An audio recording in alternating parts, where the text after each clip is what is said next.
स्वामी समर्थ, जय जय स्वामी समर्थ. चैत्र पौर्णिमेनिमित्त म्हणजे 23 एप्रिल रोजी तुम्हाला हे 2 उपाय मी सांगणार आहे. ते अत्यंत प्रभावी उपाय आणि हे केल्यावर तुमचा भाग्योदय होणार आहे. तुमचे बरेचसे प्रश्न सुटणार आहेत.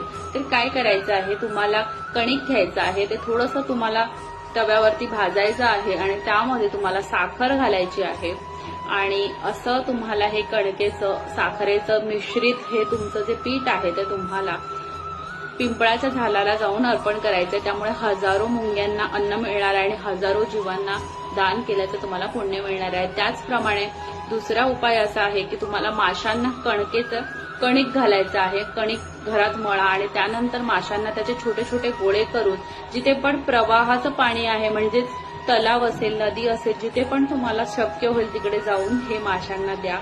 बघा, ह्याच्याने तुम्हाला खूप छान तुमच्या आयुष्यात बदल झालेला बघायला मिळणार आहे.